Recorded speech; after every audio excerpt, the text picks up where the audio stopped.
Hello అండి. ఒక ప్యాచ్‌ని 6 విధాలుగా యూజ్ చేయొచ్చనమాట. సో, ఆ ప్యాచ్ ఏంటి అనేదైతే నేను ఈ వీడియోలో చూపిస్తున్నాను. చాలా సింపుల్ అండి. మనకి మెయిన్‌గా కావాల్సింది ఓహెచ్‌పీ షీట్ అనమాట. సో, ప్యాచెస్ అన్నీ కూడా మనం ఓహెచ్‌పీ షీట్ మీద కానీ, వాక్స్ షీట్ మీద గానీ, ఫెల్ షీట్ మీద గానీ, ఇలా మనకి స్టిఫ్‌గా ఉండే షీట్స్ ఏమన్నా ఉంటే వాటి మీద చేయొచ్చనమాట. సో, ఇక్కడ నేను చూపించే ప్యాచ్ వచ్చేసి కింద లేయర్ అంతా కూడా మనకి లక్ష్మీ కాయిన్స్ అయితే వస్తాయండి. సో, లక్ష్మీ కాయిన్స్ పైన మనకి కొంచెం హోల్ వచ్చి ఉంటది గదా!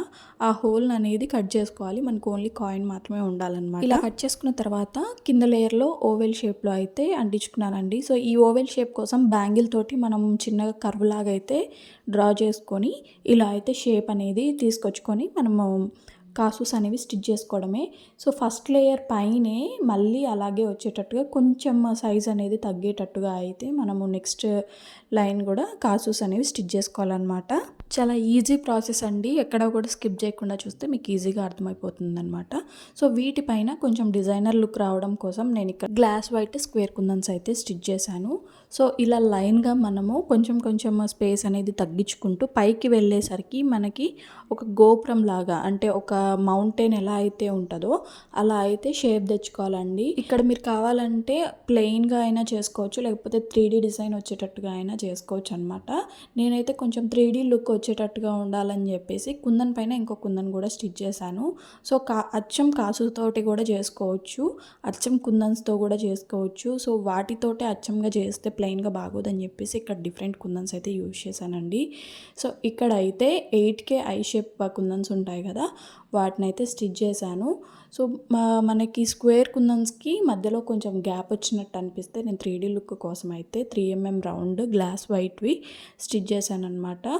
ఇలాంటి ప్యాచెస్ మనము డిఫరెంట్గా అయితే యూజ్ చేసుకోవచ్చండి. శారీ పిన్ మీద కానీ, సెంటర్ క్లిప్స్ మీద కానీ, రబ్బర్ బ్యాండ్కి కానీ, ఇన్విజిబుల్ చైన్కి పెండెంట్స్ అనేవి హెవీగా వస్తున్నాయి కదా. సో, హెవీగా కావాలి అనుకున్నప్పుడు ఇలాంటి పెండెంట్స్ అయితే చాలా ఉపయోగపడతాయండి. సో, క్లిప్ స్టోన్ తెలుసు కదా మీకు.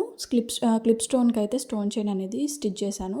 సో, ఓవెల్ షేప్లో ఉండేదైతే తీసుకున్నానండి. సో, పైన అయితే నేను ఇలా స్టిచ్ చేశాను అనమాట. చెప్పాను కదా మనకి ఒక గోపురం షేప్లో అయితే రావాలని. సో, అలాగైతే స్టిచ్ చేసుకున్నాను. సో, ఇక్కడ కాసుస్ మధ్యలో కొంచెం స్పేస్ అనేది ఎంప్టీగా అనిపిస్తుందని చెప్పేసి నేను డ్రాప్ షేప్లో ఉండేవి గ్లాస్ వైట్వే ఇక్కడైతే స్టిచ్ చేస్తున్నాను అనమాట. సో, మనకి లుక్ అనేది కంప్లీట్గా డిఫరెంట్గా ఉంటుందండి. సో, ఇలా blue colour clip stone use చేశాను కాబట్టి ఐ షేప్ మీద 6K ఐ షేప్వి బ్లూ కలర్వి కుందన్స్ అనేవి స్టిచ్ చేశాను అనమాట. సో, ఇలా మొత్తం అంతా స్టిచ్ చేసుకోవడం అయిపోయిన తర్వాత ఒక 2 to 3 అవర్స్ అయితే డ్రై అవ్వనివ్వండి.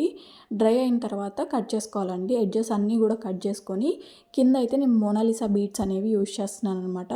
సో, మోనాలిసా బీడ్స్ ఎలా అటాచ్ చేసుకోవాలి అనేది బిఫోర్ వీడియోస్లో అయితే నేను ఆల్రెడీ యాడ్ చేశాను. ఇన్ కేస్ ఎవరికైనా తెలియకపోతే కామెంట్ బాక్స్లో కామెంట్ చేయండి. నెక్స్ట్ అప్కమింగ్ వీడియోస్లో అయితే ఎలా అటాచ్ చేసుకోవాలనేది క్లియర్గా ఎక్స్ప్లెయిన్ చేస్తాను.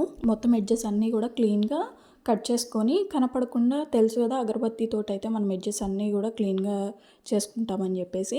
సో, ఇలా చేసుకున్న తర్వాత ఇలా సింపుల్గా ప్యాచ్నైనా యూజ్ చేసుకోవచ్చు, అలాగే బీడ్స్ యూజ్ చేసి అయినా సరే యూజ్ చేసుకోవచ్చు. కొంతమందికి బీడ్స్ తోటి కొంచెం హెవీగా ఉంటుందని చెప్పేసి ప్లెయిన్గా అయితే వాడతారనమాట. సో, అలా కావాలి అనుకుంటే అలానే ఉంచేసుకోవచ్చు. లేదు కొంచెం హెవీ లుక్ కావాలి అనుకుంటే బీడ్స్, అంటే మోనాలిసా బీడ్స్ అనేవి యాడ్ చేసుకోవచ్చు అండి. మోనాలిసా బీడ్స్ అతికించుకోవడానికి మనకి ఐ పిన్స్ అని దొరుకుతాయి. సో, ఐ పిన్స్ని అయితే ఇలా మనకి ఎన్ని పెట్టుకోవాలనుకుంటున్నామో బీడ్స్ అన్ని ఐ పిన్స్ అయితే మనం పెట్టుకోవాలండి. నేనైతే 9 to 10 బీడ్స్ అయితే యాడ్ చేశాను. సో, వాటి కోసమే ఐ పిన్స్ అనేవి జాగ్రత్తగా పెట్టాను అనమాట. సో, ఇలా బ్యాక్ సైడ్ మనకి ఇన్ కేస్ మనము హెయిర్ యాక్సెసరీస్ లాగా యూజ్ చేయాలి అనుకున్నప్పుడు ఏమైందంటే ఇలా ప్లెయిన్గా వదిలేయడం వల్ల బ్యాక్ సైడ్ ఇలా ఐ పిన్స్ అనేవి పెట్టాం కదా, ఎడ్జెస్ అనేవి కొంచెం షార్ప్గా ఉంటాయి కదండి. హెయిర్లో చుట్టుకోవడము, లేకపోతే శారీస్కి బ్రోచ్ లాగా యూజ్ చేసినప్పుడు శారీకి పట్టు శారీస్కి పోగులకి ఊడిపోవడము అట్లా జరుగుద్దనమాట. సో, అలా జరగకుండా ఉండాలని చెప్పేసి ఇక్కడ బ్యాక్ సైడ్ వ్యాక్స్ షీట్ అయితే అంటిస్తున్నాను నేను. సో, ఇలా మొత్తం ఐ పిన్స్ అన్నీ పెట్టుకున్న తర్వాత వాటిపైన షేప్ అనేది కట్ చేసుకొని వ్యాక్స్ షీట్ అనేది స్టిచ్ చేసుకున్నాం అనుకోండి, మనకి ఎలాంటి డౌట్ ఉండదన్నమాట. అంటే హెయిర్కి పట్టుకోవడం, ఊడిపోయే ఛాన్సెస్ ఏమన్నా ఉంటాయేమో అన్న భయం అసలే ఉండదు. అలాగే వ్యాక్స్ షీట్ అనేది మనకి వాటర్ ప్రూఫ్ లాగా కూడా యూజ్ అవుద్దనమాట. ఇక్కడ మనం B7000 గమ్ అనేది యూజ్ చేసామండి. ఎంత స్టిఫ్ గమ్ యూజ్ చేసినా సరే తడి తగిలినప్పుడు కొంచెం ఊడిపోయే అవకాశాలు ఉంటాయి.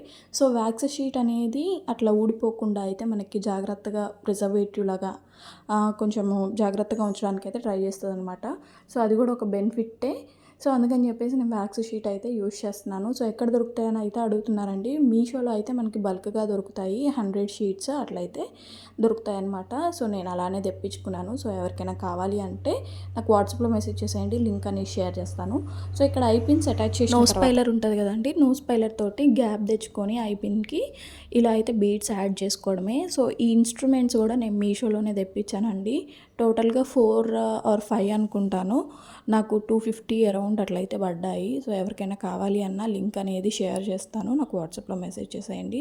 సో ఇలా బీడ్స్ అన్నీ కూడా అతికించుకున్న తర్వాత నేనైతే ఇది జడబిల్లలాగైతే యూజ్ చేద్దాం అనుకుంటున్నాను. అందుకని యూపిన్ ఉంటుంది కదండి, ఇక్కడ నాకైతే బ్లాక్ అవైలబుల్ ఉన్నాయి. గోల్డ్ అవైలబుల్ ఉన్న వాళ్ళు గోల్డ్ పెట్టుకోండి. సో బ్లాక్ అవైలబిలిటీ ఉంటే నేను ఈ బ్లాక్దే పెట్టుకుంటున్నాను. సో ఊడిపోయే అవకాశం ఉంటుందేమో అని చెప్పేసి దీనిపైన కూడా వ్యాక్స్ షీట్ అనేది కొంచెం కట్ చేసి అతికిచ్చానండి. సో ఇలా స్టిఫ్గా ఒక 2 to 3 అవర్స్ డ్రై అయిపోతే ఇంకా మనకి ఏ భయమో ఉండదు, ఊడిపోద్దన్న భయమే ఉండదు. సో ఫైనల్గా అయితే లుక్ ఎలా ఉంది అనేది నాకు కామెంట్ బాక్స్లో కామెంట్ చేయడం మాత్రం మర్చిపోవద్దు. అలాగే ఈ క్లిప్ అనేది గివ్ అవే లాగా ఒకళ్ళకైతే పంపిస్తానండి. సో ఈ వీడియోకి మన టార్గెట్ వచ్చేసి 50 లైక్స్ అనమాట. 50 లైక్స్ చేసిన వాళ్ళు లైక్ నెంబర్ మన కామెంట్ బాక్స్లో అయితే పెట్టేయండి. సో లైక్ నెంబర్ అనేది నేను ఒకళ్ళది సెలెక్ట్ చేసి వాళ్ళకైతే గివ్ అవే లాగా పంపిస్తాను. Thank you for watching.